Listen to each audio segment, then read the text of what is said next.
La historia mundial no conoce muchos ejemplos de un antagonismo tan puro como el del comunismo y el capitalismo, un antagonismo que ha marcado el siglo XX y generado muchas ideas falsas entre la mayoría de la sociedad. ¿Cuáles son los mitos más comunes en torno a los dos sistemas? ¿Cómo son los nuevos comunistas y por qué algunos llaman a los piratas informáticos los izquierdistas a nivel tecnológico? ¿Qué futuro le espera al capitalismo y si es posible una nueva revolución comunista? En este artículo, buscamos las respuestas sobre los dos sistemas más polares de la historia. El debate entre el comunismo y el capitalismo es una batalla entre dos teorías socioeconómicas extremas, teorías que representan dos maneras inherentemente opuestas del pensamiento. Una de ellas es sumamente individualista, el capitalismo, mientras que la otra, el comunismo, antepone a la sociedad. Para explorar estas dos ideologías, el portal Buffle compara uno por uno sus principales diferencias. Propiedad de los medios de producción. La principal diferencia entre el capitalismo y el comunismo tiene que ver con la propiedad de los medios de producción o los recursos en general. El comunismo rechaza la propiedad privada / individual de la tierra o de los recursos vitales. En cambio, todos los medios de producción, como la tierra, deben ser propiedad del Estado, pero en el sentido de toda la comunidad de personas. Todas las tierras y los recursos que faciliten la producción de bienes y servicios son propiedad de todos y cada uno, todo es compartido, y todas las decisiones sobre la producción son tomadas por toda la comunidad por vía democrática. Además, hay un salario igual para todos, y todas las decisiones se deben tomar de acuerdo a lo que sea bueno para todos. Por otra parte, el capitalismo se basa en la propiedad privada de la tierra y los medios de producción. Cada persona tiene que ganarse lo suyo, y una parte importante de los beneficios obtenidos por un negocio va al bolsillo de la persona que posee los medios de producción, mientras que los trabajadores que se encargan de dirigir el negocio tienen una pequeña participación. Cada persona recibe su salario conforme a su mérito y, naturalmente, las personas que posean los medios de producción tendrán la última palabra a la hora de adoptar las decisiones. Como vemos, la propiedad de medios de producción es una de las principales manzanas de la discordia entre las dos ideologías, cada una de las cuales se basa en una idea extrema al respecto y, por lo tanto, comporta riesgos y debilidades.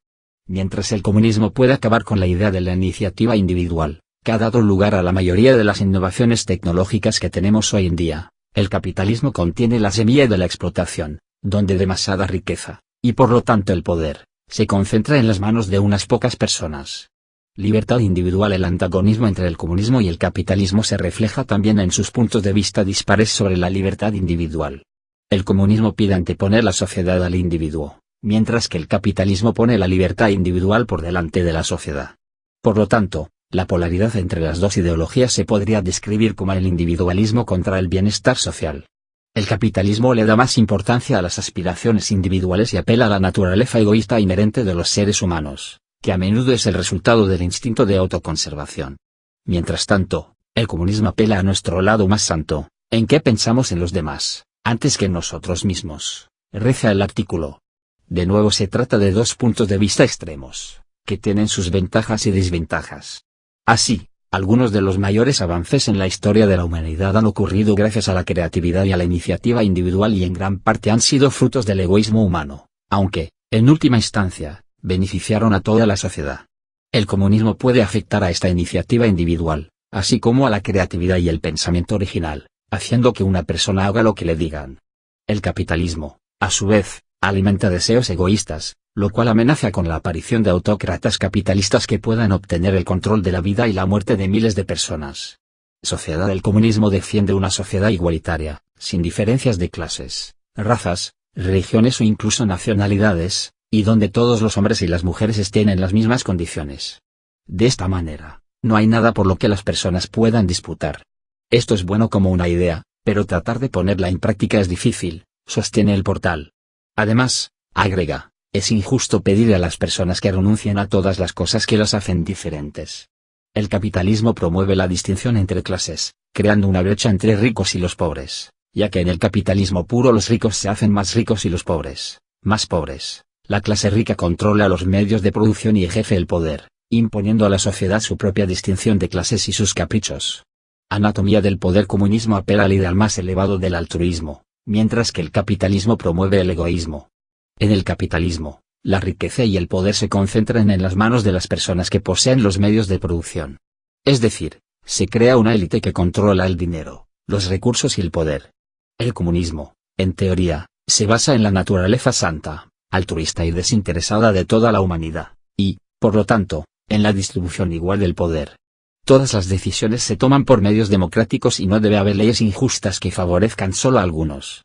Sin embargo, hay que tener en cuenta que la gente es inherentemente egoísta y el poder puede corromper la mente de una persona, fallando la ideología y creando una sociedad injusta, reza el artículo. En última instancia, lo que necesitamos es un enfoque equilibrado, una combinación de buenos puntos de las dos ideologías. Una economía mixta donde el Estado tenga el control de los recursos vitales de una nación, garantice el bienestar para los más necesitados, a la vez que promueva el espíritu empresarial libre, concluye. El debate entre los dos sistemas ha dado lugar a numerosos mitos que hoy en día, muchas personas siguen creyendo. Estas son las 7 ideas falsas más comunes sobre el comunismo y el capitalismo. La lista fue elaborada por el bloguero Jesse Meyerson, quien afirma en su artículo publicado en el portal Salon.com que la mayor parte de lo que los estadounidenses piensan sobre el capitalismo y el comunismo es una tontería redomada. Esto no es sorprendente, dada la historia de los temores rojos de nuestro país, diseñados para crear la impresión de que el anticapitalismo es equivalente a traición, escribe Meyerson. 1. Las economías comunistas se basan en la violencia de Estado. Es comúnmente aceptado que la regulación estatal de la economía en la URSS o en China constituye un instrumento represivo que solo es utilizado por un Estado que intenta penetrar en todas las áreas de la sociedad para dominarla. No obstante, el poder estatal es una condición indispensable para la protección de la propiedad, piedra angular del capitalismo. La única diferencia entre estos dos sistemas antagónicos consiste en que los comunistas insisten en que la propiedad, es decir, los medios de producción, como fábricas, o las acciones y bonos, debe ser distribuida universalmente entre toda la sociedad. 2. Las economías capitalistas se basan en el libre intercambio. La bucólica imagen de un mercado abundante, donde cada persona libremente puede satisfacer sus necesidades, también es un mito bastante común. La realidad es que la naturaleza del mercado y su origen están marcados por las expropiaciones, como la privación a los campesinos de su acceso a las tierras, y la falta de libertades. La situación no ha cambiado mucho hoy en día, en que la gran mayoría de la población se ve privada del acceso a los recursos necesarios pese a su aparente abundancia. Además, cabe recordar que para su desarrollo el capitalismo estadounidense requirió exterminar a pueblos indígenas y esclavizar a los africanos. 3.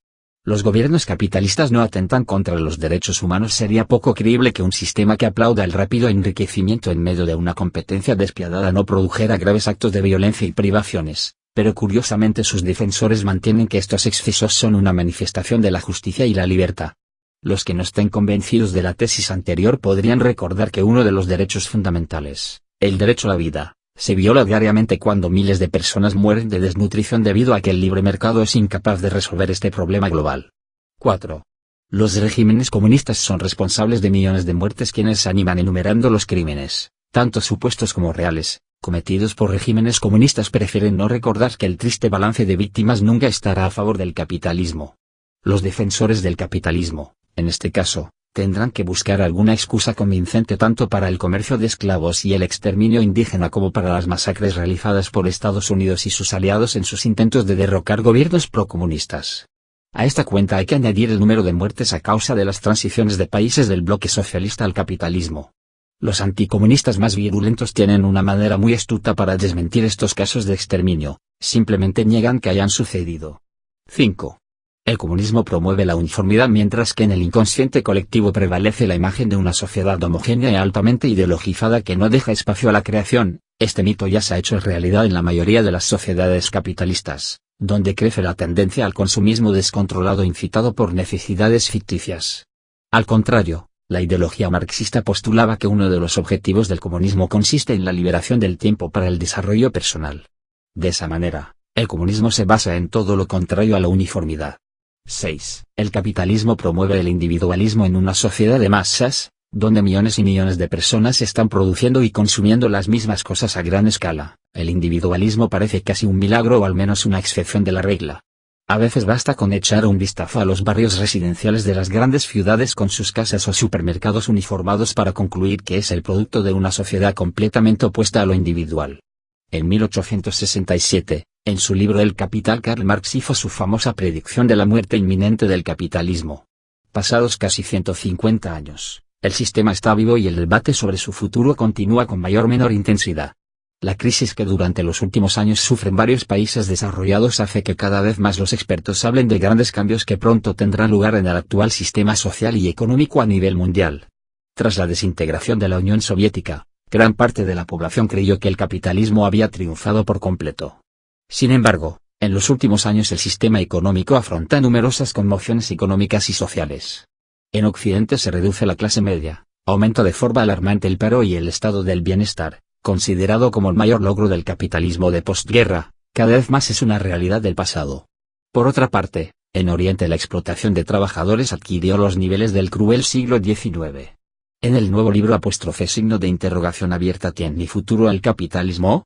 Obra conjunta de varios economistas y sociólogos reconocidos a nivel internacional, los expertos coinciden en que el mundo está a punto de entrar en una crisis estructural del sistema capitalista, revela la revista Expert. De este modo, el sociólogo estadounidense Immanuel Wallerstein escribe que el crecimiento del capitalismo alcanzó su tope en los años 70, mientras que todas las décadas siguientes el sistema solo superó las numerosas crisis, sin resolver ningún problema. Desde hace más de un siglo, la humanidad viene acercándose y parece ya estar cerca de un pico desconocido y sin precedentes de su evolución. Georg Hidrlugian, profesor de Ciencias Sociales y Políticas en la Universidad de Nueva York en Abu Dhabi. El sistema mundial moderno no puede seguir de la misma manera, ya que el capitalismo no puede acumular ganancias sin parar, concluye el experto. Por su parte, el Dr. Randall Collins destaca que el fin del capitalismo se producirá en 2040, año en que según él, más de un 50% de la población activa perderá su trabajo por los procesos de sustitución tecnológica. El mayor interrogante para Collins es qué sistema ocupará su lugar, una dictadura fascista o un sistema democrático no capitalista. Pero lo más probable según el experto es que en los próximos siglos tendrá lugar un constante cambio entre dos sistemas, del capitalismo al socialismo, y a lo mejor, otra vez al capitalismo. A su vez, para el sociólogo Craig Calhoun, el capitalismo se salvará solo en caso de superar tres amenazas pendientes: el desequilibrio del sector financiero en relación a otros ámbitos de la economía que provocan enormes deudas y especulaciones irresponsables, los problemas sociales y ecológicos creados por las políticas neoliberales, y por último, las posibles guerras y cambios climáticos. El fantasma del comunismo ha vuelto, y ahora no solo recorre Europa. A esta conclusión llega un reciente artículo de la revista Ruski Reporter, que sostiene que tras la crisis de 2008, se habla cada vez más de un inevitable colapso del capitalismo. En cuanto a Europa, el artículo hace hincapié en la socialista y antiglobalista Syriza en Grecia, y en la creciente fuerza de Podemos en España, mientras que el movimiento Cubi en Estados Unidos y las victorias de la izquierda en América Latina hacen pensar en el renacimiento del movimiento de izquierda en el Nuevo Mundo. ¿Cómo son los nuevos izquierdistas? ¿Qué clase de futuro es el que nos están preparando los nuevos izquierdistas? ¿Qué es lo que nos espera? ¿La realización de una nueva utopía social o una distopía sombría? Se preguntan los autores del artículo. Los nuevos izquierdistas son muy diferentes entre sí, desde los intelectuales académicos hasta los revolucionarios del pueblo que lideran la lucha por la liberación nacional en el tercer mundo, detalla la publicación, agregando que en la sociedad europea o incluso en la estadounidense, el izquierdismo moderado se va convirtiendo en la norma, aunque no siempre se trata del verdadero marxismo, sea cual sea el significado de este término. Los nuevos izquierdistas leen a Marx, pero son mucho más apasionados acerca de las últimas ideas progresistas. Se caracterizan por su interés hacia la democracia directa electrónica, la economía de red y el anti-copyright, la oposición a la globalización jerárquica en beneficio de las empresas transnacionales y el apoyo a la idea de una renta básica incondicional para todos como un medio para evitar desempleo y concentrarse en un trabajo creativo libre en una era de la robótica. Asimismo, después de la crisis de 2008, comenzó a crecer rápidamente el número de partidarios de un mayor control sobre los bancos y las corporaciones, la subida de impuestos a los ricos, y la lucha por preservar los logros sociales.